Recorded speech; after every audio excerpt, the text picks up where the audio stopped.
ಪ್ರೀಮಿಯರ್ಗೆ ತಮಗೆಲ್ಲರಿಗೂ ಸ್ವಾಗತ. Tata motors ಕಂಪನಿನಲ್ಲಿ split ಆಗ್ತಾ ಇದೆ, ಡಿಮರ್ಜ್ ಆಗ್ತಾ ಇದೆ. ಇದ್ರ ಜೊತೆಗೆ ಸಾಕಷ್ಟು ನ್ಯೂಸ್ಗಳು ಕೇಳಿ ಬರ್ತಾ ಇದೆ ಟಾಟಾ ಗ್ರೂಪ್ ಬಗ್ಗೆ, ಟಾಟಾ ಸನ್ಸು, ಇದರಲ್ಲೆಲ್ಲ ಗೌರ್ಮೆಂಟ್ ಇಂಟರ್ವೆನ್ಷನ್ ಆಗ್ತಾ ಇರೋದು, ಈ ರೀತಿ ಎಲ್ಲ. ಹಾಗಾಗಿ ಇದೊಂದು ಇಂಪಾರ್ಟೆಂಟ್ ಟಾಪಿಕ್ ಅನಿಸ್ತು. ಅದಕ್ಕೋಸ್ಕರ ಇವತ್ತು ಪ್ರೀಮಿಯರ್ಲಿ ಇದ್ರ ಬಗ್ಗೆ ಮಾತಾಡೋಕ್ಕೆ ಬಂದಿದ್ದೀವಿ. ಯಾಕೆ ಟಾಟಾ ಗ್ರೂಪ್ ಅಂದರೆ ದೇಶಕ್ಕೆ ಜಾಸ್ತಿ ಅಟ್ಯಾಚ್ಮೆಂಟ್ ಅನ್ನೋದಕ್ಕೆ ಹಿಂದೆ ನಾನು ಟಾಟಾ ಗ್ರೂಪ್ ಭಾರತದ ಹೆಗ್ಗುರುತು ಅಂತ ಒಂದು ವಿಡಿಯೋ ಮಾಡಿದ್ದೆ, ಒಂದು ಐ ಬಟನಲ್ಲಿ, ಮತ್ತು ಈ ವಿಡಿಯೋದ ಎಂಡಿಗೆ ಕೊಟ್ಟಿರ್ತೀನಿ. ಐ ಥಿಂಕ್ ಆ ಟೈಮಲ್ಲೇ ರತನ್ ಟಾಟಾ ಅವರು ಕೂಡ ತೀರ್ಕೊಂಡ್ರಲ್ವಾ. ಸೊ ನಾವು ವಿಡಿಯೋ ಮಾಡಿ ಸ್ವಲ್ಪ ದಿನಕ್ಕೆ ಅವರು ಇರಲಿಲ್ಲ. ಸೊ ಟಾಟಾ ಗ್ರೂಪ್ ಅನ್ನೋದು ಮೊದಲಿಂದನೂ ಒಂದು ಪ್ರಾಫಿಟ್ಗಿಂತ ಮಿಗಿಲಾಗಿ ದೇಶದ ಕಾಂಟ್ರಿಬ್ಯೂಷನ್ಗೆ ಒಂದು ನೆರವಾಗುವಂಥ ಗ್ರೂಪ್ ಅಂತಲೇ ಗುರುತಿಸ್ಕೊತ ಬಂದಿರುವಂಥದ್ದು. ಇಲ್ಲ ಅಂತಂದರೆ ಆ ಒಂದು ದೊಡ್ಡ ಕಾಂಗ್ಲಮರೇಟ್ ಇದುವರೆಗೆ ದೊಡ್ಡ ಇಂಡಿಯಾದ ಬಿಗ್ಗೆಸ್ಟ್ ಕಾಂಗ್ಲಮರೇಟ್ ಆಗುವಂಥ ಎಲ್ಲ ಪಾಸಿಬಿಲಿಟಿ ಇತ್ತು. ಆದರೆ ಅವರು ಟಾಟಾ ಟ್ರಸ್ಟ್ ಮೂಲಕ ಫಿಲಾಂಟ್ರಫಿ ಆ್ಯಕ್ಟಿವಿಟೀಸು ಈ ಥರದ್ದೆಲ್ಲ ಮಾಡೋದ್ರಿಂದ ಅವರು ಅಂಥ ಒಂದು ದೊಡ್ಡ ಗ್ರೂಪ್ ಆಗಿ, ಅಂದರೆ in terms of market value ನಾನು ಹೇಳ್ತಾ ಇರೋಂಥದ್ದು, ಆ ರೀತಿ ಆಗಲೇ ಇರೋಕ್ಕೆ ಅದೇ ಕಾರಣ. ಆದರೆ ನಿಮ್ಗೆ ಗೊತ್ತಿದೆ, ನಿಫ್ಟಿ 50ನಲ್ಲೇ ಸುಮಾರು 5 ಕಂಪನಿ ಟಾಟಾ ಗ್ರೂಪ್ ಅಂತಿದೆ ಅಲ್ವಾ, ಅಷ್ಟು ದೊಡ್ಡ ಒಂದು ಗ್ರೂಪು. ಸೊ ಮಾತಾಡ್ತೋಗೋಣ ಏನೇನಾಗಿದೆ, ಎರಡು ಕ್ರಿಟಿಕಲ್ ಸ್ಟೋರಿ ಇದೆ ಅಲ್ಲಿ. ಒಂದು ಟಾಟಾ ಮೋಟರ್ಸ್ ಲಿಮಿಟೆಡ್ದು, ಇನ್ನೊಂದು ಟಾಟಾ ಸನ್ಸಲ್ಲಿ ಏನಾಗ್ತಾ ಇದೆ, ಎರಡನ್ನೂ ಕವರ್ ಮಾಡ್ತಾ ಇದ್ದೀನಿ. ಸೊ ಮೊದಲನೇದಾಗಿ ನೋಡ್ತಾ ಬರ್ತಾರೆ, ನಿಮ್ಗೆಲ್ಲರಿಗೂ ಗೊತ್ತಿದೆ, ಈಗ ಟಾಟಾ ಮೋಟರ್ಸು ಸ್ಪ್ಲಿಟ್ ಆಗ್ತಾ ಇದೆ. ಟಾಟಾ ಮೋಟರ್ಸ್ ಲಿಮಿಟೆಡ್ ಈಗ ಇರುವಂಥ ಎಕ್ಸಿಸ್ಟಿಂಗ್ ಎಂಟಿಟಿ, ಇದರಲ್ಲಿ ಏನಿದೆ, ಕಮರ್ಷಿಯಲ್ ವೆಹಿಕಲ್ಸು ಇದೆ, ಅಂದರೆ ಅದರಲ್ಲಿ ನಮಗೆ ಟ್ರಕ್ಕು, ಬಸ್ಸು ಎಲ್ಲ ಬರುತ್ತಲ್ಲ ಅವ್ರದ್ದು ಕಮರ್ಷಿಯಲ್ ವೆಹಿಕಲ್, ಅದು ಇದೆ. ಜೊತೆಗೆ ಪ್ಯಾಸೆಂಜರ್ ವೆಹಿಕಲ್ ಇದೆ. ಪ್ಯಾಸೆಂಜರ್ ವೆಹಿಕಲಲ್ಲಿ ನಿಮ್ಗೆ ಗೊತ್ತಿದೆ, ಇವಾಗ ಮಾಮೂಲಿ ಏನು ಒಂದು ಇಂಟರ್ನಲ್ ಕಂಬಷನ್ ಇಂಜಿನ್ ಬರುತ್ತೆ, ಅದರದ್ದು ಆ ಒಂದು ವೆಹಿಕಲ್ಗಳು ಇರುತ್ತೆ, ಪೆಟ್ರೋಲ್ ಡೀಸೆಲ್ದು. ಇವಿದು ಇದೆ. ಜೊತೆಗೆ ಜಾಗ್ವರ್ ಲ್ಯಾಂಡ್ ರೋವರ್, ಇದು ಫೋರ್ಡಿಂದ ಅವರು ಆಕ್ವಿಸಿಷನ್ ಮಾಡ್ಕೊಂಡಿದ್ದು, ಮೇನ್ ಆಗಿ ಯುರೋಪಿಯನ್ ಕಂಟ್ರೀಸ್ನಲ್ಲಿ ಭಾಗವಹಿಸ್ತಾ ಹೋಗುತ್ತೆ. ಆದರೆ biggest revenue generator Tata group, Tata ಮೋಟರ್ಸಿಗೆ. ಸೊ ಈ ಮೂರು ಎಲ್ಲ ಸೇರಿಸ್ಕೊಂಡು ಇವಾಗ ವ್ಯಾಲ್ಯೂಯೇಷನ್ ಅಂತ ಇದೆ ಅಲ್ವಾ. ಈಗ ಹೊಸದಾಗಿ ಏನು ಮಾಡಕ್ಕೆ ಹೋಗ್ತಾ ಇದ್ದಾರೆ, ಹೊಸದಾಗಿ ಸ್ಪ್ಲಿಟ್ ಮಾಡಿದ್ರೆ ಏನಾಗ್ತಾ ಹೋಗುತ್ತೆ, ಟಾಟಾ ಮೋಟರ್ಸ್ ಲಿಮಿಟೆಡ್ ಅಂದರೆ ಕಮರ್ಷಿಯಲ್ ವೆಹಿಕಲ್ಸ್ ಲಿಮಿಟೆಡ್ ಅಂತ ಒಂದು ಸಪರೇಟ್ ಆಗ್ತಾ ಹೋಗುತ್ತೆ. ಅದು ಟ್ರಕ್ಕು, ಬಸ್ಸು, ಅದನ್ನು ಫೋಕಸ್ ಮಾಡ್ತಾ ಹೋಗುತ್ತೆ. ಹಾಗೆಯೇ ಈಗಿರುವಂಥ ಟಾಟಾ ಮೋಟರ್ಸ್ ಲಿಮಿಟೆಡ್ ಏನಿದೆ, ಅದು Tata Motors passenger vehicles limited ಅಂತ ಅದು ನೇಮ್ ಚೇಂಜ್ ಮಾಡ್ತಾರೆ. ಅದರಲ್ಲಿ ಬರೀ passenger vehicle, EV, Jaguar Land Rover ಇದಿಷ್ಟು ಅದರಲ್ಲಿ ಇರ್ತಾ ಹೋಗುತ್ತೆ. ಕಮರ್ಷಿಯಲ್ ವೆಹಿಕಲ್ಲು ಬೇರೆ ಆಗ್ತಾ ಹೋಗುತ್ತೆ. ಸೊ ಈ ಥರ ಆಯಿತು ಅಂತಂದರೆ ಈಗ ಏನು ಕತೆ ಅಂತ ನಾವು ನೋಡ್ತಾ ಬರ್ತಾಯಿದ್ರೆ, ಈಗ ಯಾವಾಗ ಡೇಟ್ ಏನು ಅಂತ ಕತೆ ನೋಡೋದಾದ್ರೆ, ಇದಕ್ಕೆ ನೋಡಿ ಆಲ್ರೆಡಿ ಅಕ್ಟೋಬರ್ 1ನೇ ತಾರೀಕಿಂದಲೇ ರೆಗ್ಯುಲೇಟರ್ ಸೆಬಿ ಎಲ್ಲ ಕಡೆಯಿಂದ ಅಪ್ರೂವಲ್ ಸಿಗ್ತಾ ಹೋಯಿತು, ಆಯಿತು ಮಾಡ್ಬೋದು ನೀವು ಅಂತ.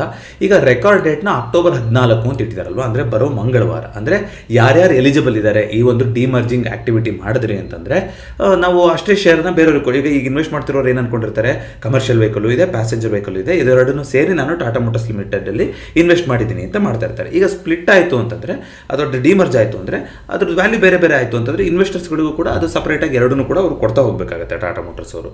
ಸೊ ಅದು ಯಾರ್ಯಾರು ಎಲಿಜಿಬಲ್ ಇದ್ದಾರೆ ಅಂತ ನೋಡಲಿಕ್ಕೆ ಅಕ್ಟೋಬರ್ 14ನೇ ತಾರೀಕಿನಲ್ಲಿ ಯಾರ್ಯಾರ ಹತ್ರ ಶೇರ್ಸ್ ಇದೆಯೋ ಟಾಟಾ ಮೋಟರ್ಸ್ ಲಿಮಿಟೆಡು, ಅವರೆಲ್ಲ ಎಲಿಜಿಬಲ್ ಆಗಿರ್ತಾರೆ. ಬಟ್ ನಾನು ಆಲ್ರೆಡಿ ಹೇಳಿದ್ದೀನಿ, ಇಂಡಿಯಾದಲ್ಲಿ T+1 ಸೆಟಲ್ಮೆಂಟ್ ಇದೆ. ಅಂದರೆ ಸೋಮವಾರ ಮ್ಯಾಕ್ಸಿಮಮ್, ಸೋಮವಾರ ಅಂದರೆ ಬರೋ ಸೋಮವಾರ, ನಾಳೆ ಯಾರ್ಯಾರು ಬೈ ಮಾಡ್ತಾರೋ ಟಾಟಾ ಮೋಟರ್ಸ್ ಲಿಮಿಟೆಡ್ನ, ಅಂದರೆ ಇದುವರೆಗೂ ಯಾರ್ಯಾರು ಇರ್ತಾರೋ ಸೋಮವಾರ ತನಕ ಏನು ಲಿಸ್ಟ್ ಜನರೇಟ್ ಮಾಡ್ತಾರೋ ಆ ಶೇರ್ ಹೋಲ್ಡರ್ಸ್ ಲಿಸ್ಟಲ್ಲಿ ನೀವು ಇದ್ದೀರಾ ಅಂತಂದರೆ ಆವಾಗ ನೀವು ಎಲಿಜಿಬಲ್ ಆಗಿರ್ತೀರಿ. ಯಾಕೆಂದರೆ ನೀವು ಸೋಮವಾರ ಬೈ ಮಾಡಿದ್ರು ಅದು ನಿಮ್ಮ ಡಿಮ್ಯಾಟ್ ಖಾತೆಗೆ ಬರೋದು ಮಂಗಳವಾರ ಆಗ್ತಾ ಹೋಗುತ್ತೆ. ಸೊ ಮಂಗಳವಾರ ಅವ್ರ ಲಿಸ್ಟನ್ನು ತೆಗೆಯುವಂಥದ್ದು. ಸೊ ಎಲಿಜಿಬಲ್ ಆಗಬೇಕು ಯಾರಾದರೂ ಇದಕ್ಕೆ ಅಂತಂದರೆ ನೀವು ನಾಳೆನೇ ಲಾಸ್ಟ್ ಡೇಟ್ ಆಗಿರುತ್ತೆ ಅಂತ ಹೇಳ್ಕೊಳ್ಬೋದು.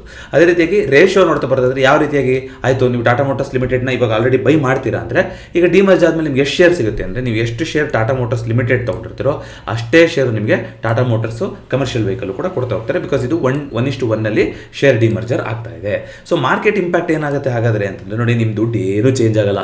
ಉದಾಹರಣೆಗೆ ನೀವು ಯಾರೋ ಒಂದು 10,000 ರೂಪಾಯಿನ ನೀವು ಟಾಟಾ ಮೋಟರ್ಸ್ ಲಿಮಿಟೆಡಲ್ಲಿ ಇನ್ವೆಸ್ಟ್ ಮಾಡಿದರೆ, ಒಂದು 14-15 ಶೇರ್ ಇದೆ ನಿಮ್ಮ ಹತ್ರ ಅಂತ ಅನ್ಕೊಳೋದಾದರೆ, ನಿಮಗೆ ಸ್ಪ್ಲಿಟ್ ಆದಮೇಲೆ ಏನಾಗುತ್ತೆ, 15 ಶೇರ್ ಇತ್ತು ಅಂತಂದರೆ ಈಗ 30 ಶೇರ್ ಆಗ್ತಾ ಹೋಗುತ್ತೆ. ಯಾಕಂದರೆ ಟಾಟಾ ಮೋಟರ್ಸ್ ಕಮರ್ಷಿಯಲ್ ವೆಹಿಕಲ್ಸು ಸಿಗ್ತಾ ಹೋಗುತ್ತೆ, ಈಗಿರೋದು ಎಕ್ಸಿಸ್ಟಿಂಗ್ನ ಪ್ಯಾಸೆಂಜರ್ ವೆಹಿಕಲ್ ಅಂತ ಕರಿತಾ ಹೋಗ್ತಾರೆ. ಆದರೆ ಪ್ರೈಸು ನಿಮಗೆ ಏನು 10,000 ಇನ್ವೆಸ್ಟ್ ಮಾಡಿದ್ದು 10,000 ಚೇಂಜ್ ಆಗುತ್ತಾ? ಇಲ್ಲ, 10,000 ಹಾಗೇ ಇರುತ್ತೆ, ಅದೇನು ಚೇಂಜ್ ಆಗಲ್ಲ. ಆದರೆ 2 ಶೇರ್ಗಳು ಸಿಗ್ತಾ ಹೋಗುತ್ತೆ ನಿಮಗೆ. ಈಗ 15 ಶೇರ್ ಇದೆಯಲ್ವಾ, 15 ಶೇರ್ ಬದಲಿಗೆ 15 ಅದು ಅಂತ ಸಿಗ್ತಾ ಹೋಗುತ್ತೆ. ಆದರೆ ಪ್ರೈಸು ಅಡ್ಜಸ್ಟ್ ಆಗ್ತಾ ಹೋಗುತ್ತೆ. ಯಾವ ರೀತಿಯಾಗಿ ಪ್ರೈಸ್ ಅಡ್ಜಸ್ಟ್ ಆಗುತ್ತೆ ಏನು ಅನ್ನೋದನ್ನು ನಾನು ಮುಂದೆ ತಿಳಿಸ್ತಾ ಹೋಗ್ತೀನಿ. ಯಾಕೆಂದರೆ ಎಕ್ಸಾಕ್ಟಾಗಿ ಈಗ ಹೇಳೋಕ್ಕಾಗೋದಿಲ್ಲ. ಪ್ರೈಸ್ ಡಿಸ್ಕವರಿ ಮೆಕ್ಯಾನಿಸಮ್ ಅಂತ ಇರುತ್ತೆ, ಅದು ಆ್ಯಕ್ಚುಲಾಗಿ ಯಾವತ್ತು ಅದು ಡಿಮರ್ಜ್ ಆಗುತ್ತಲ್ಲ ಅವತ್ತಿನ ದಿನವೇ ಪ್ರೈಸ್ ಡಿಸ್ಕವರಿ ಮಾಡಿ ಆ ಒಂದು ಪ್ರೈಸ್ನ ಸೆಟ್ ಮಾಡ್ತಾ ಹೋಗ್ತಾರೆ. ಬಟ್ ನಾವು ಒಂದು ಅಂದಾಜು ಮಾಡ್ಬೋದು, ರೆವೆನ್ಯೂ ಮತ್ತೊಂದ್ರ ಮೇಲೆ ಯಾವ ರೀತಿಯಾಗಿ ಪ್ರೈಸ್ ಚೇಂಜ್ ಆಗ್ಬೋದು ಅಂತ, ಅದು ನಾನು ಮಾತಾಡ್ತಾ ಹೋಗ್ತೀನಿ. ಸೊ ಇದು ಗೊತ್ತಾಯ್ತಲ್ಲ. ಸೊ ಸೋಮವಾರನೇ ಲಾಸ್ಟ್ ಡೇಟ್ ಆಗುತ್ತೆ. ನಾವು ಮತ್ತೆ ಇದನ್ನ ಯಾಕೆ ಹೇಳ್ತಾ ಇದ್ದೀನಿ ಅಂದರೆ, ರೆಕಾರ್ಡ್ ಡೇಟು 14 ಅಂತಿದೆ, ಮಂಗಳವಾರ ಅಂತ. 14ನೇ ತಾರೀಕಿಗೆ ನೀವೇನಾದ್ರು ತೊಗೊಂಡ್ರಿ ಅಂದರೆ ನೀವು ಎಲಿಜಿಬಲ್ ಇರೋದಿಲ್ಲ. ಯಾಕಂದರೆ 14 ನೀವು ಶೇರ್ ಹೋಲ್ಡರ್ ಆಗಿರಬೇಕು, ಆಲ್ರೆಡಿ ಆಗಿರಬೇಕು, ಅಂಥವ್ರು ಮಾತ್ರ ಎಲಿಜಿಬಲ್ ಇರ್ತೀರಾ. ಸೊ ಈಗ ಆಲ್ರೆಡಿ ಯಾರ್ಯಾರು ನೀವು ಟಾಟಾ ಮೋಟರ್ಸ್ ಲಿಮಿಟೆಡ್ ಇದೆಯಾ, ನೀವೆಲ್ಲ ಬೈ ಡಿಫಾಲ್ಟ್ ಎಲಿಜಿಬಲ್ ಇರ್ತೀರಾ. ಬಟ್ ಹೊಸದಾಗಿ ಯಾರು ತೊಗೊಂಡು ಎಲಿಜಿಬಲ್ ಆಗಬೇಕು ಅಂತಿದ್ದೀರಾ ಅಂತಂದರೆ ಸೋಮವಾರನೇ ಲಾಸ್ಟ್ ಡೇಟ್ ಆಗಿರುತ್ತೆ, ಅದನ್ನ ನೀವು ನೋಟ್ ಮಾಡ್ಕೋಬೋದು. ಅದೇ ರೀತಿಯಾಗಿ ಸ್ಟ್ರಾಟಜಿ ಏನು, ಯಾಕೆ ಡಿಮರ್ಜ್ ಮಾಡಕ್ಕೆ ಬರ್ತಾ ಇದ್ದಾರೆ ಅಂತ ನೋಡೋದಾದರೆ ನೋಡಿ, ಕಮರ್ಷಿಯಲ್ ವೆಹಿಕಲ್ ಅನ್ನೋದು ಸ್ವಲ್ಪ ಸಿಕ್ಲಿಕಲ್ ಸೆಕ್ಟರ್, ಅದು ಹಿಂಗೆ ಒಂದು ಸೇಲ್ಸ್ ಆಗ್ತಾ ಇರುತ್ತೆ ಅಂತ ಹೇಳಕ್ಕೆ ಬರೋದಿಲ್ಲ. ಈಗ GST ಚೇಂಜಸ್ ಆಯಿತು, ಅವಾಗ ಒಂದಿಷ್ಟು ಜನ ತೊಗೊಳ್ತಾ ಹೋದರು. ಇನ್ಫ್ರಾಸ್ಟ್ರಕ್ಚರಿಗೆ ಬೂಮ್ ಬಂತು ಅಂದರೆ ಅಲ್ಲಿ ತೊಗೊಳ್ತಾ ಹೋಗ್ತಾರೆ. ಯಾಕೆಂದರೆ ಈ ಬಸ್ಸು, ಟ್ರಕ್ಕು ಇದೆಲ್ಲ ಒಂದು ಯಾವಾಗಲೂ ಇರೋದಿಲ್ಲ ಅದು. ಆದರೆ PV ಮತ್ತು EV ಬಿಸ್ನೆಸ್, ಪ್ಯಾಸೆಂಜರ್ ವೆಹಿಕಲ್ ಮತ್ತು ಎಲೆಕ್ಟ್ರಿಕ್ ವೆಹಿಕಲ್ಲು, ಜನರ ಪರ್ ಕ್ಯಾಪಿಟಲ್ ಇನ್ಕಮ್ ಜಾಸ್ತಿ ಆಗ್ತಾ ಇದೆ, ಒಂದು ದೇಶ ಚೆನ್ನಾಗಿ ಅಲ್ಲಿ ಗ್ರೋತ್ ಆಗ್ತಾ ಇದೆ ಅಂದರೆ ಒಂದು ಗ್ರೋತ್ ಓರಿಯೆಂಟೆಡ್ ಅಂದರೆ ಅವಾಗ ಎಲ್ಲರೂ ಬೈಕ್ ಇದ್ದರೆ ಕಾರು ಅಂತ ಅಪ್ಗ್ರೇಡ್ ಮಾಡೋಕ್ಕೆ ಹೋಗ್ತಾರೆ, ಆ ರೀತಿ ಆಗುತ್ತೆ. ಮತ್ತು ಟೆಕ್ ಹೆವಿ, ಅದು ಸ್ವಲ್ಪ ಎಲ್ಲ ಫೀಚರ್ಸ್ ಕೊಡಬೇಕು, ತುಂಬ ಅಡ್ವಾನ್ಸ್ ಫೀಚರ್ಸ್ ಹೊಂದಿರಬೇಕು. ಈವನ್ ಜಾಗ್ವಾರ್ ಲ್ಯಾಂಡ್ ರೋವರ್ ಕೂಡ ಹೈ ಎಂಡ್ ಗಾಡಿಗಳಲ್ವ ಅದು, ಹಾಗಾಗಿ ತುಂಬ ಒಂದು ಟೆಕ್ ಹೆವಿ ಸೆಕ್ಟರ್ ಆಗಿರುತ್ತದು. ಈಗ ಕ್ಯಾಪಿಟಲ್ ಅಲೋಕೇಶನ್ ಮಾಡಬೇಕಾದ್ರೆ ಓಕೆ, ಇವ್ರದ್ದು ಫೋಕಸ್ಸು ಸಿಕ್ಲಿಕಲ್ ಇದೆ. ಓಕೆ, ಇದೊಂದು ಅಂದರೆ ಸಿಕ್ಲಿಕಲ್ ಅಂದರೆ ಈಗ ಏನೋ ಒಂದು ಫೆಸ್ಟಿವಲ್ ಸೀಸನ್ ಅಂತ ನಡೆಯುತ್ತೆ, ಅವಾಗ ಇವ್ರದ್ದು ಸೇಲ್ ಚೆನ್ನಾಗುತ್ತೆ ಅಂತ ಅನ್ಕೋಣ. ಅದೇ ಪ್ಯಾಸೆಂಜರ್ ಇವ್ರದ್ದು ಕಂಟಿನ್ಯೂಸ್ ಆಗಿ ನೀವು ಎವಲ್ಯೂಷನ್ ಕೊಡ್ತಾನೆ ಇರಬೇಕು, R&D ಆಗ್ತಾನೆ ಇರಬೇಕು, ಹೊಸ ಹೊಸ ಪ್ರಾಡಕ್ಟ್ಸ್ಗಳನ್ನ ತರ್ತಾನೆ ಇರಬೇಕು ಜನಗಳಿಗೆ. ಸೊ ಇವ್ರದೇ ಸ್ಟ್ರಾಟಜಿ ಬೇರೆ ಇರುತ್ತೆ, ಇವ್ರದೇ ಸ್ಟ್ರಾಟಜಿ ಬೇರೆ ಇರುತ್ತೆ. ಹೀಗಿದ್ದಾಗ ಫಂಡ್ ಅಲೋಕೇಶನು ಯಾವ ರೀತಿ ಮಾಡೋದು, ಎಲ್ಲದೂ ಕೂಡ ಒಂದು ಸಪ್ರೇಟಾಗಿ ಇದ್ದರೆ ಈಸಿ ಡಿಸಿಷನ್ ಮೇಕಿಂಗ್ ಮಾಡೋದಕ್ಕೆ ಅನ್ನೋದಕ್ಕೋಸ್ಕರ ಈ ಡಿಮರ್ಜರ್ನ ಮಾಡ್ತಾ ಇದ್ದಾರೆ. ಜೊತೆಗೆ ವ್ಯಾಲ್ಯೂ ಅನ್ಲಾಕ್ ಮಾಡೋಕ್ಕೂ ಕೂಡ ಕೆಲವರಿಗೆ ಯಾರಿಗೋ ಈಗ ಪ್ಯಾಸೆಂಜರ್ ವೆಹಿಕಲಲ್ಲಿ ವ್ಯಾಲ್ಯೂ ಚೆನ್ನಾಗಿದೆ, ಇವರು ಮಾರ್ಕೆಟ್ ಲೀಡರ್ ಇದೆ ಅಂತ ಅನ್ಸ್ಬೋದು. ಕೆಲವರಿಗೆ ಇಲ್ಲ, CV-ನಲ್ಲಿ ಚೆನ್ನಾಗಿದೆ, ಅಲ್ಲಿ ಚೆನ್ನಾಗಿ ಗ್ರೋತ್ ಆಗ್ತಾ ಇದೆ ಅಂತ ಅನ್ಸ್ಬೋದು. ಸೊ ಅವರಿಗೂ ಕೂಡ, ಇನ್ವೆಸ್ಟರ್ಸ್ಗೂ ಕೂಡ ಆ ಒಂದು ಡಿಸ್ಕೌಂಟ್ನ ಸಿಗೋಕ್ಕೆ ಈಸಿ ಆಗ್ತಾ ಹೋಗುತ್ತೆ. ಅಂದರೆ ಇದು ವ್ಯಾಲ್ಯೂ ಆಗಿ ನಡೀತಾ ಇದೆ ಅಂದರೆ ಇದನ್ನು ಬೈ ಮಾಡ್ಬೋದು, ಇದು ಈ ಸೆಕ್ಟರ್ ವ್ಯಾಲ್ಯೂಯೇಷನ್ ಚೆನ್ನಾಗಿದೆ ಅಂತಂದರೆ ಅವಾಗ ಅದನ್ನ ಬೈ ಮಾಡ್ಬೋದು. ಇವಾಗ ಎರಡು ಮಿಕ್ಸ್ ಆಗಿ ಹೋಗ್ಬಿಟ್ಟಿದೆ ಅಲ್ವಾ, ಹಾಗಾಗಿ ಇನ್ವೆಸ್ಟರ್ ಸೆಂಟಿಮೆಂಟನ್ನು ಕೂಡ ವ್ಯಾಲ್ಯೂ ಅನ್ಲಾಕಿಂಗ್ ಮಾಡೋದಕ್ಕೋಸ್ಕರ ಈ ರೀತಿ ಡಿಮರ್ಜರ್ ಮಾಡ್ತಾ ಇದ್ದಾರೆ. ಸೊ ಹಾಗಾದರೆ FY 26 ತನಕ ಬಂದಿದೆ. FY 26 Q2 ಬಂದಿತ್ತು ರಿಸಲ್ಟ್, ಬಟ್ ಅದರಲ್ಲಿ GST ಇದ್ರದ್ದೆಲ್ಲ ಚೇಂಜಸ್ ಆಗಿದೆ ಅಲ್ವಾ. ಹಾಗಾಗಿ Q1 FY 26 ನಾವು ನೋಡ್ತಾ ಬರೋದಾದರೆ ಯಾವ ರೀತಿಯಾಗಿ ಕನ್ಸಾಲಿಡೇಟೆಡ್ ಆಗಿ ಇದೆ ಅಂತ ನಾವು ನೋಡ್ತಾ ಬರೋದಾದರೆ ನೋಡಿ, ಜಾಗ್ವಾರ್ ಲ್ಯಾಂಡ್ ರೋವರ್ದು ಅಲ್ಲಿ ಮೇನ್ ಬಿಸ್ನೆಸ್ ಇರೋದು ಯುರೋಪ್ ಮಾರ್ಕೆಟಲ್ಲಿ. ನಿಮ್ಗೆ ಗೊತ್ತಿದೆ 28.96 ಬಿಲಿಯನ್ ಯೂರೋ, €1 ಅಪ್ರಾಕ್ಸಿಮೇಟ್ಲಿ $95 ನಡೀತಿದೆ ಅಂದರೆ ಇವಾಗ ಇದು ಈ ಎರಡು ಕಮರ್ಷಿಯಲ್ ವೆಹಿಕಲ್, ಪ್ಯಾಸೆಂಜರ್ ವೆಹಿಕಲನ್ನು ಕೂಡಿಸಿದ್ರೂ ಆಗೋದಿಲ್ಲ, ಅದಕ್ಕಿಂತ ಜಾಸ್ತಿ ರೆವೆನ್ಯೂ ಆಗ್ತಾ ಹೋಗುತ್ತೆ ನೀವು ಇದನ್ನು ಕನ್ಸಿಡರ್ ಮಾಡಿದ್ರೆ. ಸೊ ಹೈಯೆಸ್ಟ್ ರೆವೆನ್ಯೂ ಬರ್ತಾ ಇರೋವಂಥದ್ದು ಟಾಟಾ ಮೋಟರ್ಸಿಗೆ ಪ್ರಾಫಿಟ್ ಬರ್ತಾ ಇರೋದು ಎಲ್ಲಿಂದ, ಅದು ಜಾಗ್ವಾರ್ ಲ್ಯಾಂಡ್ ರೋವರಿಂದ. ನಿಮ್ಗೆ ಗೊತ್ತಿದೆ ರೇಂಜ್ ರೋವರು, ಲ್ಯಾಂಡ್ ರೋವರ್ ಎಲ್ಲ ಸುಮಾರು ಬರ್ತಾ ಹೋಗುತ್ತೆ ಅವರಲ್ಲಿ. ಲ್ಯಾಂಡ್ ರೋವರ್ ಪ್ರೈಸೇ ನಿಮಗೆ ಐ ಥಿಂಕ್ ಶೋರೂಮ್ ಪ್ರೈಸೇ ಒಂದು 65 ಲಕ್ಷದಿಂದ ಶುರುವಾಗ್ತಾ ಹೋಗುತ್ತೆ. ರೇಂಜ್ ರೋವರ್ ಎಲ್ಲ ನೀವು ನೋಡ್ತಾ ಹೋದರೆ ಆಲ್ಮೋಸ್ಟ್ 4 ಕೋಟಿ ತನಕ ಹೋಗ್ತಾ ಹೋಗುತ್ತೆ ಪ್ರೈಸ್, ಆಯಿತಾ. ಸೊ ಒಂದು ಕಾರಿನ ಬೆಲೆನ ಹೇಳ್ತಾರಂಥದ್ದು. ಸೊ ಅಷ್ಟೊಂದು ಹೈ ಎಂಡ್ ಮಾಡೆಲ್ ಅದು, ಹಾಗಾಗಿ ದೊಡ್ಡ ರೆವೆನ್ಯೂ ಅಂತ ಬರೋದು ಅವರಿಗೆ ಅಲ್ಲಿಂದನೇ. ಅಲ್ಲಿ ಮಾರ್ಜಿನ್ನು ಕೂಡ ನೋಡಿ 8.5% ಮಾರ್ಜಿನಲ್ಲಿ ಉಳಿತಾ ಇದೆ. ಎಬಿಟಾ ಎಲ್ಲದು ಕೂಡ ಚೆನ್ನಾಗಿದೆ. ಸೆಕೆಂಡ್ ಜಾಗದಲ್ಲಿ ಹೈಯೆಸ್ಟ್ ರೆವೆನ್ಯೂ ಬರ್ತಾ ಇರೋಂಥದ್ದು ಅವರಿಗೆ ಅಫ್ಕೋರ್ಸ್ ಕಮರ್ಷಿಯಲ್ ವೆಹಿಕಲಿಂದ. ಈಗ KSRTCನಲ್ಲೂ ಸುಮಾರು ಬಸ್ ನೋಡಿದ್ದಾರೆ, ಹಿಂದೆ ಎಲ್ಲ ಅಶೋಕ್ ಲೇಲ್ಯಾಂಡ್ ಬಸ್ ಬರ್ತಿತ್ತು, ಈಗ ಟಾಟಾ ಬಸ್ಗಳಿದೆ. ಮತ್ತು ಈಗ ಟಾಟಾ ವಿಂಗರು ಇದೆಲ್ಲ ಒಂದು ಟೆಂಪೋ ಥರ ಬರುತ್ತಲ್ಲ ಅದಿರುತ್ತೆ, ಸ್ಕೂಲ್ ಮಕ್ಕಳಿಗೆ ಕರ್ಕೊಂಡು ಹೋಗೋ ಬಸ್ ಬರುತ್ತೆ. ಮತ್ತು ಟ್ರಕ್ಗಳು, ಈಗ ಟಾಟಾ ಏಸು, ಟಾಟಾ ನಿಂಜಾ, ಟಾಟಾ ಯೋಧ ಏನೇನೋ ಇದೆಯಲ್ಲ ಅವ್ರದ್ದು, ಸುಮಾರು ಟ್ರಕ್ಗಳು, ಸಣ್ಣ ಟ್ರಕ್ಗಳು. ಸೊ ಆ ಥರದ್ದು ಎಲ್ಲದು ಕೂಡ ಇದೆ ಅವ್ರದ್ದು. ಸೊ ಅದು ಸೆಕೆಂಡ್ ಹೈಯೆಸ್ಟ್ ರೆವೆನ್ಯೂ ಬರ್ತಾ ಇರೋದು ಅಲ್ಲಿಂದ. ಸರಿಸುಮಾರು 75,000 ಕೋಟಿ ಬರ್ತಾ ಇದೆ. ಎಬಿಟಾ ಮಾರ್ಜಿನು ಕೂಡ ಚೆನ್ನಾಗಿದೆ. ಅದು one of the market leaders ಆ ಸೆಗ್ಮೆಂಟಲ್ಲಿ ಅಂತ ನೋಡಿದ್ರೆ ಐ ಥಿಂಕ್ Piaggio ಇದೆ, ಇನ್ನೊಂದು ಯಾವುದೋ ಒಂದೆರಡು ಕಂಪ್ನಿಗಳು, ಬಜಾಜ್ ಒಂದು ಇರ್ಬೋದು, ಮಹೀಂದ್ರಾದೊಂದು, ಬಲೇರೋ, ಕೆಲವೊಂದು ಇದೆ. ಬಟ್ ಟಾಟಾ ಸುಮಾರು ವೇರಿಯಸ್ ವೆಹಿಕಲ್ಗಳಿದೆ ಟ್ರಕ್ ಅಂತ ನೋಡೋದಾದರೆ. ಸೊ ಹಾಗಾಗಿ ಅದರಲ್ಲೂ ಕೂಡ ಮಾರ್ಕೆಟ್ ಲೀಡರ್ ಇದ್ದಾರೆ ಅವರು. ಪ್ಯಾಸೆಂಜರ್ ವೆಹಿಕಲ್ಸಲ್ಲಿ ಅಂತ ನೋಡೋದಾದ್ರೆ ನಿಮ್ಗೆ ಗೊತ್ತಿದೆ ಮಾರುತಿ ಸುಜುಕಿ ಮಾರ್ಕೆಟ್ ಲೀಡರು. ಆದರೆ EV ಅಂತ ಬರೋದಾದರೆ ಅದರಲ್ಲಿ ಟಾಟಾನೇ ಮಾರ್ಕೆಟ್ ಲೀಡರು. ಎಲ್ಲ ದೊಡ್ಡ ದೊಡ್ಡ ವೆಹಿಕಲ್ಗಳಲ್ಲೂ ಕೂಡ ಅವರು EVನ ತರ್ತಾ ಇದ್ದಾರಲ್ವ. ಹ್ಯಾರಿಯರ್ ಆಗಿರ್ಬೋದು, ನೆಕ್ಸಾನ್ ಆಗಿರ್ಬೋದು, ಸಣ್ಣದ ಟಿಯಾಗೋ ಆಗಿರ್ಬೋದು, ಎಲ್ಲದರಲ್ಲೂ ಕೂಡ ಅವ್ರದ್ದು ಒಂದು EV ಇದೆ. ಸೊ EVನಲ್ಲಿ ಜಾಸ್ತಿ ಫಸ್ಟ್ ಡ್ರೈವ್ ಮಾಡಿದ್ದೆ ಅವರು, ಹಾಗಾಗಿ EVನಲ್ಲಿ ಮಾರ್ಕೆಟ್ ಲೀಡರ್ ನಂಬರ್ 1 ಪ್ಲೇಯರ್ ಆಗಿದ್ದಾರೆ ಅವರು. ಆದರೆ ರೆವೆನ್ಯೂ ಅಂತ ನೋಡೋದಾದರೆ ಲ್ಯಾಂಡ್ ರೋವರು ಫಸ್ಟ್ ಜಾಗ, next commercial vehicle, next passenger vehicle ಬರೋದು. ಆದರೆ ನಿಮ್ಗೆ ಗೊತ್ತಿರಬೇಕು ಇವಾಗ ಏನಾಗ್ತಾ ಇದೆ, ಈಗ ಸ್ಪ್ಲಿಟ್ ಆದರೆ ಏನಾಗ್ತಾ ಇದೆ, ಈ ಮೊದಲನೇದು ಮೂರನೇದು ಕಂಬೈನ್ ಆಗಿ ಒಂದು ಎಂಟಿಟಿಯಾಗಿ ಉಳಿಯುತ್ತೆ ಇವೆರಡು.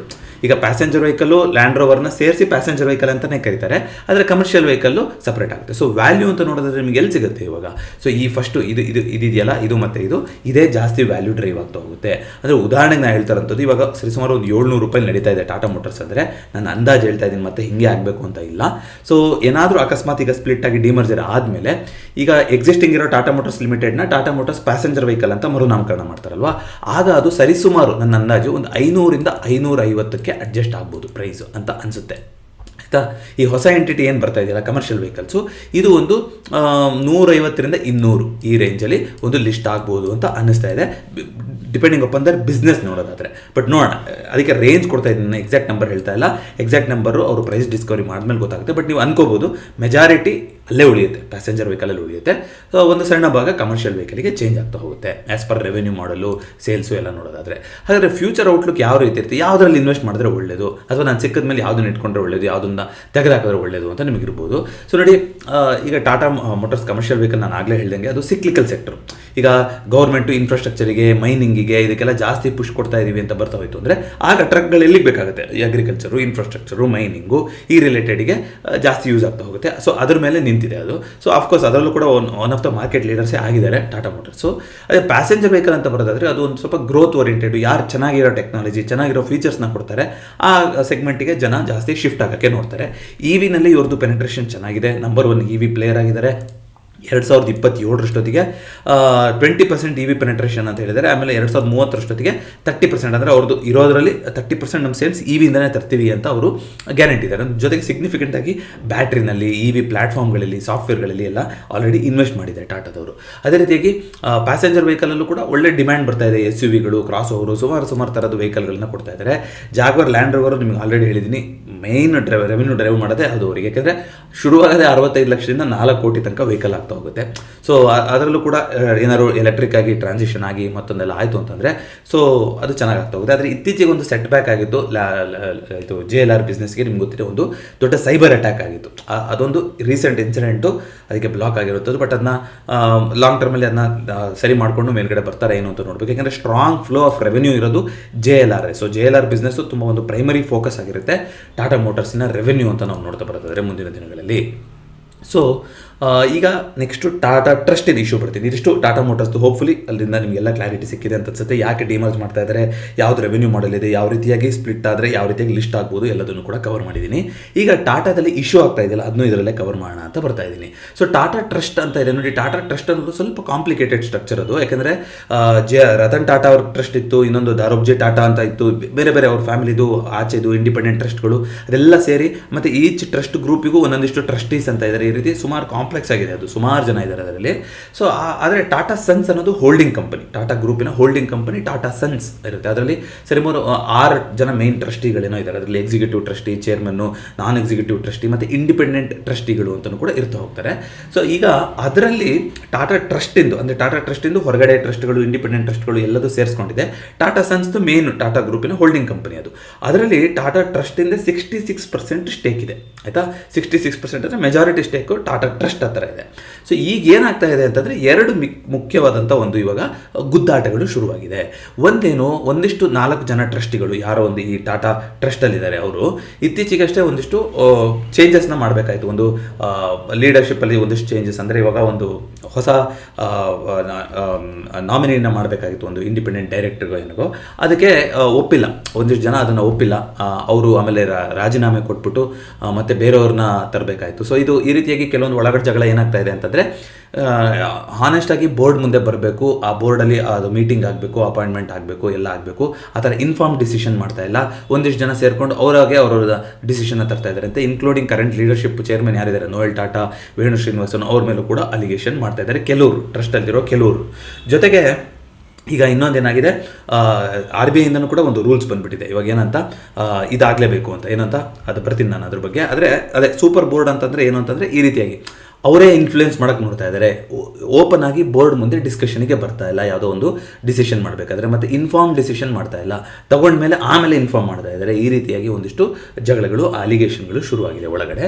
ಅದೇ ರೀತಿಯಾಗಿ ಈಗ ಬೋರ್ಡ್ ಸೀಟಲ್ಲೂ ಕೂಡ ಇವಾಗ ನೋಡಿ, ಅದೇ ನಾನು ರೀಸೆಂಟ್ ಉದಾಹರಣೆ ಹೇಳಿದ್ನಲ್ಲ, ವಿಜಯ್ ಸಿಂಗ್ ಅನ್ನೋರನ್ನ ಒಂದಿಷ್ಟು 4 ಜನ ಅವರು ರೀಅಪಾಯಿಂಟ್ಮೆಂಟ್ ಮಾಡ್ತೀವಿ ನಾಮಿನಿ ಡೈರೆಕ್ಟರ್ ಅನ್ನೋದಕ್ಕೆ ಒಪ್ಪಿಲ್ಲ. ಸೊ ಅದಕ್ಕೇನಾಯಿತು, ಅವರು ರಾಜೀನಾಮೆ ಕೊಟ್ಟು ಬೇರೆ ಅವರು ಮಿಹಿಲ್ ಮಿಸ್ತ್ರಿನೋ ಯಾರನ್ನೋ ಅವರು ಪ್ರಪೋಸ್ ಮಾಡಿದ್ರು. ಇದು ಬೋರ್ಡಲ್ಲಿ ಅದ್ರ ಬಗ್ಗೆ ಅಸಮಾಧಾನ ಇದೆ. ಯಾಕೆ ಈ ರೀತಿ ಒಂದಿಷ್ಟು ಜನ ತೆಗಿತಾ ಇದ್ದಾರೆ ಅಂತಂದರೆ, ಅಫ್ಕೋರ್ಸ್ ಎಲ್ಲರೂ ಒಪ್ಕೊಂಡ್ರೆ ಆ ರೀತಿಯಾಗಿ ನಿರ್ಧಾರ ತೊಗೊಬೇಕಾಗುತ್ತೆ. ಟ್ರಸ್ಟ್ ಮೀಟಿಂಗಲ್ಲಿ ಅದೇ ರೀತಿ ಆಗುತ್ತೆ. ಆದರೆ ಆರೋಪ ಏನು ಬರ್ತಾ ಇದೆ ಅಂತಂದರೆ, ನೀವು ಯಾರನ್ನೋ ಡಿಸೈಡ್ ಮಾಡ್ಕೊಂಡು ಆಮೇಲೆ ಬೋರ್ಡ್ ಮುಂದೆ ತರ್ತಾ ಇದ್ದೀರಾ. ಸೊ ಇಂಡಿಪೆಂಡೆಂಟಾಗಿ ಬೋರ್ಡಿಗೆ ಕಾರ್ಯನಿರ್ವಹಿಸಕ್ಕೆ ಬಿಡ್ತಾ ಇಲ್ಲ, ಒಂದು ಇನ್ಫ್ಲೂಯೆನ್ಸ್ ಆಗ್ತಾ ಇದೆ ಇಲ್ಲಿ, ಒಂದು ಆ ರೀತಿಯಾಗಿ ಒಂದು ಸೂಪರ್ ಪವರ್ನ ತೋರಿಸ್ತಾ ಇದ್ದಾರೆ, ಸೂಪರ್ ಬೋರ್ಡ್ ಆಗ್ತಾ ಇದೆ ಅಂತ. ಜೊತೆಗೆ ಇದ್ರ ಮಧ್ಯದಲ್ಲಿ RBIಯಿಂದನೂ ಕೂಡ ಮ್ಯಾಂಡೇಟರಿ ಇದೆ. ಏನಂತ, ಒಂದು ಅಪ್ಪರ್ ಲೇಯರ್ NBFC ಆಗಿತ್ತು. ಅಂದರೆ ಈಗ ಇವರು ಟಾಟಾ ಕ್ಯಾಪಿಟಲ್ಲು ಮತ್ತೊಂದು ಈ ರೀತಿ ಲೆಂಡಿಂಗ್ ಬಿಸ್ನೆಸ್ಸಲ್ಲೂ ಕೂಡ ಇದ್ದಾರಲ್ವ, ಅಂದರೆ ಜನಗಳಿಗೆ ಸಾಲ ಕೊಡ್ತಾರೆ, ಈ ರೀತಿ ಎಲ್ಲ ಇದೆ. ಸೊ ಆ ಥರ ಥರ ಮಾಡ್ತಾ ಇರುವಂಥದ್ದು ಒಂದು ಟಾಪ್ ಲೇಯರ್, ಅಂದರೆ ತುಂಬ ದೊಡ್ಡ ರೆವೆನ್ಯೂ ಬರುವಂಥ ಕಂಪನಿ ಆಗಿತ್ತು ಅಂದರೆ ನೀವು ಮ್ಯಾಂಡೇಟ್ರಿಯಾಗಿ ಈಗ ಪಬ್ಲಿಕಲ್ಲಿ ಬಂದು ನೀವು ಲಿಸ್ಟ್ ಆಗಲೇಬೇಕು. ಯಾಕೆ ಅಂದರೆ RBI ಆ ಥರ ಮಾಡುತ್ತೆ. ಅವಾಗ ಸೆಬಿದು ಒಂದಿಷ್ಟು ರೂಲ್ಸ್ ಇರುತ್ತೆ, ಕ್ವಾರ್ಟರ್ ರಿಸಲ್ಟ್ಸ್ ಅಂತ ಇರುತ್ತೆ. ಏನೋ ಒಂದು ಅಕ್ವಿಸಿಷನ್ ಮಾಡ್ಕೊಂಡ್ರು, ಬೇರೆ ಕಂಪ್ನಿನ ತೊಗೊಂಡ್ರು ಕ್ವಾರ್ಟರ್ ರಿಸಲ್ಟ್ಸ್ ಆಗಿರ್ಬೋದು, ಪ್ರತಿಯೊಂದನ್ನು ಜನರ ಮುಂದೆ ಓಪನ್ ಆಗಿ ಟ್ರಾನ್ಸ್ಪರೆಂಟ್ ಆಗಿ ತೆಗೆದಿಡಬೇಕಾಗ್ತಾ ಹೋಗುತ್ತೆ. ಸೊ ಯಾವ್ಯಾವುದು ದೊಡ್ಡ ದೊಡ್ಡ ಕಂಪನಿಗಳಿದೆಯೋ ಅಂಥಗಳಿಗೆ ಇದನ್ನ ಮ್ಯಾಂಡೇಟರಿ ಅಂತ ಮಾಡಿದ್ದಾರೆ. ಸೊ ದಟ್ ಟ್ರಾನ್ಸ್ಪರೆನ್ಸಿ ಇರಲಿ, ಪಬ್ಲಿಕಲ್ಲಿ ಲಿಸ್ಟ್ ಆಗಲಿ ಅದು ಅಂತ. ಏನೋ ಒಂದು ಒಳಗಡೆ ಒಂದು ಈಗ ನಿಮ್ಗೆ ಗೊತ್ತಿದೆ ಅಲ್ವಾ, ಸುಮಾರು ಬ್ಯಾಂಕ್ಗಳದೆಲ್ಲ ಒಂದಿಷ್ಟು ಇದಾಗ್ತಾ ಹೋಯಿತು, ಒಂದಿಷ್ಟು ಅವರು ಒಂದು ಲಿಕ್ವಿಡಿಟಿ ಇಶ್ಯೂ ಬಂದ್ಬಿಟ್ಟು ಅವ್ರದ್ದು ಕ್ರಂಚ್ ಆಯಿತು. ಸೊ ಆ ಥರ ಎಲ್ಲ ಆಗದಲ್ಲೇ ಇರಲಿ, ಲಿಸ್ಟಿಂಗ್ ಇದ್ದರೆ ಸ್ವಲ್ಪ ನಾರ್ಮ್ಸ್ ಇರುತ್ತೆ, ಅದರದ್ದೇ ಒಂದು ಪ್ರೊಸೀಜರ್ಸ್ ಇರುತ್ತೆ, ಅದನ್ನೆಲ್ಲ ಫಾಲೋ ಮಾಡ್ಕೊಂಡು ಹೋಗ್ತಿರ್ತಾರೆ ಅಂತ. ಆದರೆ ಇದಕ್ಕೆ ಟಾಟಾ ಗ್ರೂಪ್ ಒಳಗಡೆ ಒಂದಿಷ್ಟು ಟಾಟಾ ಟ್ರಸ್ಟಲ್ಲಿ ಅವರಿಗೆ ಇಷ್ಟ ಇಲ್ಲ ಇದನ್ನ. ಸೊ ಹಾಗಾಗಿ ನಾವು ಡಿರಿಜಿಸ್ಟರ್ ಮಾಡ್ಕೊತೀವಿ ಅಂತ ಹೇಳ್ಬಿಟ್ಟು ಅದನ್ನ ಲಿಸ್ಟಿಂಗ್ ಆಗೋದಕ್ಕೆ ತಪ್ಪಿಸ್ಬೇಕು ಅಂದರೆ ಟಾಟಾ ಸನ್ಸನ್ನೇ ಡಿರಿಜಿಸ್ಟರ್ ಮಾಡ್ತೀವಿ ಅಂತ ಕೇಳ್ಕೊಳಕ್ಕೆ ಹೋದ್ರು. ಆದರೆ ಅದಕ್ಕೆ ಎಲ್ಲರೂ ಒಪ್ಪಿಲ್ಲ. ಮತ್ತು ಟ್ರಸ್ಟಲ್ಲಿ ಈಗ ಶಾಪುರ್ಜಿ ಪೋಲಂಜಿ ಅನ್ನೋದು ಅವರೊಂದು ಮೈನಾರಿಟಿ ಸ್ಟೇಕ್ ಹೋಲ್ಡರು, ಆಲ್ಮೋಸ್ಟ್ 18% ಅವರೇ ಇದ್ದಾರೆ. ಅವರು ಆಲ್ರೆಡಿ ಡೆಟ್ಟಲ್ಲಿದ್ದಾರೆ, ಅವರು ರಿಯಲ್ ಎಸ್ಟೇಟ್ ಇದರಲ್ಲೆಲ್ಲ ಇದ್ದಾರೆ, ನಿಮ್ಗೆ ಗೊತ್ತಿರ್ಬೋದು ಶಾಪುರ್ಜಿ ಪೋಲಂಜಿ. ಅವರಿಗೆ ಲಿಸ್ಟ್ ಆದರೆ ಒಂದಿಷ್ಟು ಚೆನ್ನಾಗಿದೆ ಗ್ರೂಪು ಅಂತ ಜನ ಇನ್ವೆಸ್ಟ್ ಮಾಡೋಕ್ಕೆ ಬಂದರೆ ಒಂದಿಷ್ಟು ವ್ಯಾಲ್ಯೂ ಜನರೇಟ್ ಆಗುತ್ತೆ, ನಮ್ಮದು ಬೇರೆ ಬೇರೆ ಆ್ಯಕ್ಟಿವಿಟಿಗೆ, ಡೆಟ್ ಕ್ಲಿಯರೆನ್ಸಿಗೆ ಇದಕ್ಕೆಲ್ಲ ಉಪಯೋಗಿಸ್ಕೋಬೋದು ಅಂತ ಅವ್ರಿಗೆ ಒಲವಿದೆ. ಬಟ್ ಟಾಟಾ ಟ್ರಸ್ಟಿಗೆ ಲಿಸ್ಟ್ ಆಯಿತು ಅಂತಂದರೆ ಸೆಬಿಯ ರೂಲ್ಸ್ನ ಫಾಲೋ ಮಾಡಬೇಕಾಗುತ್ತೆ, ಎಲ್ಲದನ್ನು ಕೂಡ ಓಪನ್ ಆಗಿರ್ತಾ ಹೋಗುತ್ತೆ. ಸೊ ಏನೋ ಒಂದು ಟ್ರಸ್ಟಿನ ಪವರ್ ಇದೆ, ಅದು ಕಮ್ಮಿ ಆಗ್ತಾ ಹೋಗ್ಬೋದು. ಈಗಿರೋಷ್ಟು ಇಂಡಿಪೆಂಡೆಂಟ್ ಆಗಿ ನಾವು ಕಾರ್ಯನಿರ್ವಹಿಸೋಕೆ ಆಗೋದಿಲ್ಲ ಅನ್ನೋದು ಟಾಟಾ ಟ್ರಸ್ಟಿನ ಮತ್ತು ಟಾಟಾ ಸನ್ಸಲ್ಲಿರುವಂಥ ಕೆಲವರು ಟ್ರಸ್ಟಿಗಳ ಒಂದು ನಿರ್ಧಾರ ಅದು. ಸೊ ಏನಾದರೂ ಇದು ಲಿಸ್ಟ್ ಆಯಿತು ಅಂದರೆ one of the biggest group ಆಗುತ್ತೆ, ಯಾಕಂದರೆ ಸಿಕ್ಕಾಬಿಡಿ ಕೋಟ್ಯಾಂತರ ರೂಪಾಯಿ ಇದೆ ಅಲ್ವಾ ಟಾಟಾ ಗ್ರೂಪಿಂದು. ಸೊ ಅದರಲ್ಲಿ ಪೇರೆಂಟ್ ಕಂಪ್ನಿ ಬಂದು ಲಿಸ್ಟಿಂಗ್ ಆಗ್ತಾ ಇದೆ ಅಂದರೆ one of the biggest IPOs ಆಗುತ್ತೆ. ಬಟ್ ಅದೆರಡು ಈಗ ಸದ್ಯಕ್ಕೆ ಬಂದಿರೋದು, ಒಂದು ಒಳಗೊಳಗೆ ಆಗ್ತಾ ಇರುವಂಥ ಒಂದು ಜಗಳ, ಇನ್ನೊಂದು ಈ ಮ್ಯಾಂಡೇಟರಿ ಲಿಸ್ಟಿಂಗ್ ಆಗಬೇಕು ಅಂತ RBI ಇಂದ ಬಂದಿರೋದು ಕೂಡ, ಅದರಲ್ಲೂ ಕೂಡ ಒಮ್ಮತ ಇಲ್ಲದಲ್ಲೇ ಇರುವಂಥದ್ದು ಸ್ವಲ್ಪ ಒಂದು ಶೇಕಿ ಆಗಿದೆ. ಇದಕ್ಕೆ ಆಲ್ರೆಡಿ ಗೌರ್ಮೆಂಟ್ ಕೂಡ ಇಂಟರ್ವ್ಯೂನ್ ಆಗಿದೆ. ಗೌರ್ಮೆಂಟ್ ಬಂದ್ಬಿಟ್ಟು ಹೇಳಿದೆ, ನೋಡಿ ನಿಮ್ದು ಏನೇ ಇದ್ರೂ ಒಳಗೊಳಗೆ ನೀವು ನಿರ್ಧಾರ ಮಾಡ್ಕೊಳ್ಳಿ, ಪಬ್ಲಿಕಲಿ ಈ ಟೆನ್ಷನ್ಗಳನ್ನು ವ್ಯಕ್ತಪಡಿಸೋ ಥರ ಯಾವುದೇ ರೀತಿಯಂಥ ಡಿಸಿಷನ್ಗಳಾಗಲಿ ನ್ಯೂಸ್ಗಳಾಗಲಿ ಬರಬಾರ್ದು. ಇದರಿಂದ ಇನ್ವೆಸ್ಟರ್ ಸೆಂಟಿಮೆಂಟು ಮತ್ತು ಟಾಟಾ ದೊಡ್ಡ ಒಂದು ಎಂಪ್ಲಾಯ್ ಬೇಸ್ ಇದೆ, ಜನ ಇನ್ವೆಸ್ಟ್ ಮಾಡಿದ್ದಾರೆ, ಸುಮಾರು ಬಿಸ್ನೆಸ್ಗಳಿದೆ, ಇಡೀ ದೇಶಕ್ಕೆ ಪೆಟ್ಟಿಕೊಳ್ತಾ ಹೋಗುತ್ತೆ. ಹಾಗಾಗಿ ಗೌರ್ಮೆಂಟ್ ಕೂಡ ಇಂಟರ್ವ್ಯೂನ್ ಆಗಿದೆ. ಯಾಕಂದರೆ ಸರಿಸುಮಾರು $180 ಬಿಲಿಯನ್ ಒಂದು ದೊಡ್ಡ ಗ್ರೂಪ್ ಇದು. ಅಷ್ಟು ಎಲ್ಲ ಬಿಸ್ನೆಸ್ಗಳನ್ನು ಒಟ್ಟಾರೆ ಹಾಕ್ಬಿಟ್ಟು ನೋಡೋದು ನಿಮಗೆ $180 ಬಿಲಿಯನ್ ಇದೆ ಇದು. ಸೊ ಹಾಗಾಗಿ ಯಾವುದೇ ರೀತಿಯಾದಂಥ ಒಂದು ಯಾವುದೋ ಒಂದನ್ನು ಸ್ಟ್ರಕ್ ಮಾಡಿಬಿಡಬಾರ್ದು ಇದನ್ನೆಲ್ಲ, ಅಯ್ಯೋ ಏನಪ್ಪ ಮುಂದೆ ಟಾಟಾ ಗ್ರೂಪು ಅನ್ನೋ ಥರ ಆಗಬಾರ್ದು ಅನ್ನೋದು ಒಂದು ಇದೆ. ಸೊ ಹಾಗಾಗಿ ಒಂದು ದೊಡ್ಡ ಒಂದು ಒಳಗೆ ಆಗ್ತಾ ಇರುವಂಥ ಫೈಟು ಇನ್ವೆಸ್ಟರ್ಸ್ಗಳಿಗೂ ಕೂಡ ಸ್ವಲ್ಪ ಒಂದು ವಾಲಟೈಲ್ ಸಿಚುವೇಶನ್ ಕ್ರಿಯೇಟ್ ಮಾಡಿದೆ ಇವಾಗ. ಯಾಕಂದರೆ ಟಾಟಾ ಕ್ಯಾಪಿಟಲ್ದು ಕೂಡ ಯಾರೋ ಒಬ್ಬರು ಇವಾಗ ನೀವು IPOನಲ್ಲಿ ಪಾರ್ಟಿಸಿಪೇಟ್ ಮಾಡಿದ್ರಿ, ಈಗ ಈ ಥರದ್ದೆಲ್ಲ ನ್ಯೂಸ್ ಬರ್ತಾ ಇದೆ, ಏನು ಮಾಡೋದು ಅಂತೆಲ್ಲ ಕೇಳಿದರೆ, ಐ ಥಿಂಕ್ ಗ್ರೇ ಮಾರ್ಕೆಟು ಇವಾಗ ಒಂದು ₹6-7 ಪಾಸಿಟಿವ್ ಆಗಿ ನಡೀತಾ ಇದೆ. ಬಟ್ ಖಂಡಿತವಾಗ್ಲೂ ಅದೊಂದು ಕನ್ಸರ್ನ್ ಇದೆ ಇವಾಗ, ಈ ಥರದ್ದೆಲ್ಲ ಆಗ್ತಾ ಇರೋಂಥದ್ದು. ಹೋಪ್ಫುಲಿ ಅದನ್ನ ಬೇಗ ರಿಸಾಲ್ವ್ ಮಾಡ್ಕೊತಾರೆ ಅಂತ ನೋಡಿ. ಯಾಕಂದರೆ ಲೆಗೆಸಿ ಅನ್ನೋದು ಜಮ್ಶೆಡ್ಜಿ ಟಾಟಾ, JRD ಟಾಟಾ ಮತ್ತು ರತನ್ ಟಾಟಾ ಆಗ ಇದ್ದಂತಹ ಒಂದು ಲೆಗೆಸಿನ ಕಂಟಿನ್ಯೂ ಮಾಡ್ಕೊಂಡು ಹೋಗುವಂಥ ಜವಾಬ್ದಾರಿ ಕೂಡ ಇದೆ ಟಾಟಾ ಗ್ರೂಪ್ ಮೇಲೆ. ಆದರೆ ಹೊಸ ತಲೆಮಾರಿನ ಜನಗಳು ಬಂದಾಗ ಪ್ರಾಫಿಟ್ಟು, ಅವರ ಸ್ವಾರ್ಥಗಳು ಅದು ಕೂಡ ಬರ್ತಾ ಹೋಗುತ್ತೆ. ಯಾಕಂದರೆ ಅಷ್ಟು ನಿಸ್ವಾರ್ಥವಾಗಿ ಸೇವೆ ಮಾಡುವಂಥದ್ದು ಎಲ್ಲರಿಗೂ ಸಾಧ್ಯ ಆಗದಲ್ಲೇ ಇರುವಂಥ ವಿಚಾರ. ಅಷ್ಟು ಆ ಒಂದು ಲೆಗಸಿನ ಕ್ರಿಯೇಟ್ ಮಾಡಿ ಹೋಗಿದ್ದಾರೆ. ಹೋಪ್ಫುಲಿ ಅದನ್ನ ಅದೇ ರೀತಿ ಕಂಟಿನ್ಯೂ ಮಾಡ್ಕೊಂಡು ಹೋಗ್ತಾರೆ ಅಂತ ಹೇಳೋಣ. ಅಂಥದ್ದೇನು ತುಂಬ ನೆಗೆಟಿವ್ ಆಗಿ ಆಗಿಲ್ಲ, ಒಂದಿಷ್ಟು ಆಂತರಿಕ ಕಲಹಗಳು ನಡೀತಾ ಇದೆ, ಇದು ಅದೆಲ್ಲ ಸರಿ ಹೋಗ್ಬೋದೇನೋ, ನೋಡೋಣ ಅಂತ ಯಾವ ರೀತಿ ಆಗ್ತಾ ಹೋಗುತ್ತೆ ಅಂತ. ಸೊ ಮುಂದಿನಕ್ಕೆ ಏನು ಯಾವ ಕತೆ ಅಂತ ನೋಡೋದಾದರೆ ನೋಡಿ, ಬರೀ ಟಾಟಾ ಮೋಟರ್ಸಿಂದು ಅಂತ ನೋಡೋದಾದರೆ ಇದು ಒಂದು ಸ್ವಾಗತಾರ್ಹ ಬೆಳವಣಿಗೆನೆ ಅಂತಲೇ ಹೇಳ್ತೀನಿ. ಯಾಕೆಂತಂದರೆ ಒಂದು ವ್ಯಾಲ್ಯೂ ಅನ್ಲಾಕ್ ಆಗುತ್ತೆ. ಪ್ಯಾಸೆಂಜರ್ ವೆಹಿಕಲ್ ಇಷ್ಟ ಇದ್ದರು ಅಲ್ಲಿ ಮಾಡ್ಬೋದು, ಅಥವಾ ಕಮರ್ಷಿಯಲ್ ವೆಹಿಕಲ್ ಇಷ್ಟ ಆಗ್ತಾ ಇದ್ರಿಂದ ಅಲ್ಲಿ ಇನ್ವೆಸ್ಟ್ ಮಾಡ್ತಾ ಹೋಗ್ಬೋದು. ಅವರಿಗೂ ಕೂಡ ಇನ್ನೂ ಹೆಚ್ಚಿನಾಗಿ ಇಂಡಿಪೆಂಡೆಂಟ್ ಆಗಿ ಸ್ಟ್ರಾಟಜಿ ಮಾಡಿ ಒಂದಿಷ್ಟು ಡಿಸಿಷನ್ನ ತೊಗೊಳಕ್ಕೂ ಕೂಡ ಹೆಲ್ಪ್ ಆಗ್ತಾ ಹೋಗುತ್ತೆ. ಆದರೆ ಈ ಇಂಟರ್ನಲ್ ಇಶ್ಯೂ ಆಗ್ತಾ ಇರುವಂಥದ್ದು ಪವರ್ ರಿಲೇಟೆಡು, ಯಾರಿಗೆ ಅಧಿಕಾರ ಇರಬೇಕು, ಏನಿರಬೇಕು, ಒಂದು ವೆಟೋ ನಡೀತಾ ಇದೆ, ಸೂಪರ್ ಬೋರ್ಡ್ ನಡೀತಾ ಇದೆ, ಈ ರೀತಿ ಎಲ್ಲ ಆಗ್ತಾ ಇರೋದು ಸ್ವಲ್ಪ ಒಂದು ಆತಂಕಕಾರಿ ಬೆಳವಣಿಗೆ. ಬಟ್ ಗೌರ್ಮೆಂಟ್ ಕೂಡ ಆಲ್ರೆಡಿ ಇಂಟರ್ವ್ಯೂನ್ ಆಗಿರೋದ್ರಿಂದ ಸೊ ಹೋಪ್ಫುಲಿ ಅದು ಒಂದು ಒಳ್ಳೆ ರೀತಿಯಂತೆ ಅವರು ಸೀರಿಯಸ್ ಆಗಿ ತೊಗೊಂಡು ಅದನ್ನ ಸರಿ ಮಾಡ್ಕೊತಾರೆ ಅಂತ ಅನ್ಕೊಂತ ಹೋಗೋಣ. ಸೊ ಇದು ಡಿಮರ್ಜರ್ ಅನ್ನೋದು ಸ್ಪೆಸಿಫಿಕ್ ಆಗಿ ಅಂತ ನೋಡೋದಾದರೆ ಇದೊಂದು ಪಾಸಿಟಿವ್ ಮೂವ್ ಅಂತಲೇ ಹೇಳ್ತೀನಿ ನಾನು. ಇದರಿಂದ ಏನು ತೊಂದರೆ ಇಲ್ಲ. ಆದರೆ ಯಾವುದಕ್ಕೆ ವ್ಯಾಲ್ಯೂ ಅನ್ಲಾಕ್ ಆಗುತ್ತೆ ಅಂತಲೇ ಹೇಳಿದ್ದೀನಿ. ಪ್ಯಾಸೆಂಜರ್ ವೆಹಿಕಲ್ಲೇ ಜಾಸ್ತಿ ಅಂದರೆ ಕೋರ್ ಬಿಸ್ನೆಸ್ ಆಗಿ ಪ್ಯಾಸೆಂಜರ್ ವೆಹಿಕಲ್ಲೇ ಉಳಿತಾ ಹೋಗುತ್ತೆ. ಯಾಕೆಂದರೆ ಅದರಲ್ಲಿ ಜಾಗ್ವರ್ ಲ್ಯಾಂಡ್ ರೋವರ್ನು ಕೂಡ ಸೇರಿಸಿರೋದ್ರಿಂದ. ಸೊ ಲಿಸ್ಟ್ ಆದ್ರೂ ಕೂಡ ಇದೊಂದು ₹150-200 ಲಿಸ್ಟ್ ಆಗ್ಬೋದು. ಅದು ಒಂದು ₹500-550 ಆ ರೇಂಜಲ್ಲಿ ಉಳ್ಕೋಬೋದು ಅಂತ ಅನಿಸುತ್ತೆ. ನೋಡೋಣ ಅದು ಯಾವ ರೀತಿಯಾಗಿ ಚೇಂಜ್ ಆಗುತ್ತೆ ಅಂತ. ಸೊ ಖಂಡಿತವಾಗ್ಲೂ ಇದೆಲ್ಲ ಒಂದು ಸ್ಟೇಬಲ್ ಆಗೋ ತನಕ ಜನಕ್ಕೆ ಡಿಮರ್ಜರಲ್ಲಿ ಪಾರ್ಟಿಸಿಪೇಟ್ ಮಾಡಬೇಕು ಅಂತ ಇದ್ರೂ ಕೂಡ ಒಂದು ಕಾನ್ಫಿಡೆನ್ಸ್ ಬರ್ದಲ್ಲೇ ಇರ್ಬೋದು. ಬಹುಶಃ ಅದನ್ನು ಕೂಡ ಟಾಟಾ ಗ್ರೂಪ್ ನೋಡ್ತಾ ಇದೆ ಅಂತ ಅನ್ಕೊತೀನಿ. ಮುಂದಿನ ದಿನಗಳಲ್ಲಿ ಇದು ಸ್ಟೇಬಲ್ ಆಗಲಿ ಅಂತ ಕೇಳ್ಕೊತೀನಿ. ಇದಿಷ್ಟು ಸಮಗ್ರವಾಗಿ ಟಾಟಾ ಮೋಟರ್ಸಿನ ಡಿಮರ್ಜರು ಮತ್ತು ಒಳಗಡೆ ಏನು ನಡೀತಾ ಇದೆ ಇವಾಗ ಅಂತ ತಿಳಿಸ್ಕೊಡುವಂಥ ಪ್ರಯತ್ನ ಆಗಿತ್ತು. ಈ ಎಫರ್ಟ್ಸ್ ನಿಮಗೆ ಇಷ್ಟ ಆಗಿದೆ, ಇದರಲ್ಲಿ ಒಳ್ಳೆ ಮಾಹಿತಿ ನಿಮಗೆ ಸಿಕ್ಕಿದೆ ಅಂದರೆ ದಯವಿಟ್ಟು ನಮ್ಮ ಚಾನಲ್ನ ಲೈಕ್ ಮಾಡಿ, ಈ ವಿಡಿಯೋನ ಲೈಕ್ ಮಾಡಿ, ಹಾಗೂ ನಿಮ್ಮ ಫ್ರೆಂಡ್ಸ್ ಫ್ಯಾಮಿಲಿ ಜೊತೆಗೆ ಈ ಮಾಹಿತಿಯನ್ನು ಶೇರ್ ಮಾಡ್ಕೊಳ್ಳಿ, ಹಾಗೂ ಚಾನಲ್ಗೆ ಮರಿದಲ್ಲೇ ಸಬ್ಸ್ಕ್ರೈಬ್ ಮಾಡಿ. ಮತ್ತೊಂದು MM ಪ್ರೀಮಿಯರ್ನೊಂದಿಗೆ ನಿಮ್ಮನ್ನ ಭೇಟಿ ಆಗ್ತೀನಿ. ಎಲ್ಲರಿಗೂ ನಮಸ್ಕಾರ.